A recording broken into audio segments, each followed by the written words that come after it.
మెదక్ సర్కార్ దవాఖానాల సమస్యలు స్వాగతం పలుకుతున్నాయి. కనీస వస్తువులు లేక రోగులు తిప్పలు పడుతున్నారు. రోజు రోజుకు రోగులు పెరుగుతున్నా చూసేందుకు సరిపడే సిబ్బంది లేక ఇబ్బందులు పడుతున్నారు.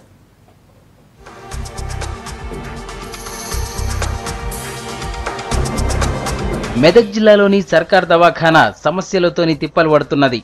100 పడకల దవాఖానకు చాలా దూరం నుంచి రోజు వందల మంది రోగులు వస్తుంటారు. ఇది చాలకపోవడంతోటి ఎప్పటి నుంచో దీన్ని 250 పడకలకు మార్చాలనే ఆలోచన ఉన్నా ఇప్పటిదాకా అది ముందలవడలే. ఇక్కడికొచ్చిన రోగులకు సరైన సౌకర్యాలు లేకపోవడంతోటి తిప్పలు పడుతున్నారు. బెడ్స్ తో పాటు డాక్టర్లు కూడా తక్కువగానే ఉన్నారు.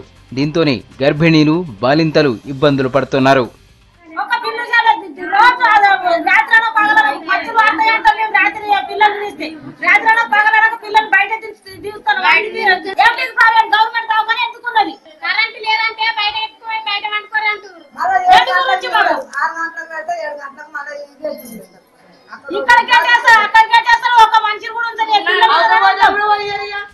డాక్టర్లు మాత్రం దవాఖాన్ల ఎటువంటి సమస్యలు లేవని చెప్తున్నారు. అమ్మఒడి కార్యక్రమం పెట్టడంతోని పేషెంట్లు ఎక్కువ మంది వస్తున్నారంటున్నారు. దీంతోని డాక్టర్లు సరిపోవడం లేదంటున్నారు. చిన్నపిల్లల డాక్టర్లు మాత్రం తక్కువగా ఉన్నారని చెప్తున్నారు.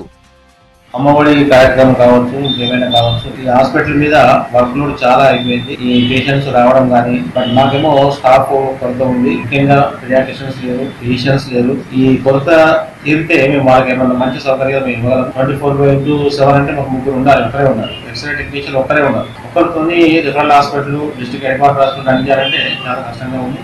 అట్ సేమ్ టైం ఈ 100 బెడెడ్ నుంచి 250 బెడెడ్ హాస్పిటల్ అయినప్పుడే అప్పుడే మనం అన్ని విధాల సౌకర్యంగా అందజేయాలి. రోజు రోజుకు పేషెంట్లు పెరిగిపోతున్నా సౌకర్యాలు కల్పించకపోవడంతోని రోగులు గరమైతున్నారు. డాక్టర్ల కొరత లేకుండా చూడాలని కోరుతున్నారు. దవాఖానాను 250 పడకలుగా మారిస్తే మరింత మందికి మంచి వైద్యం చేయొచ్చంటున్నారు.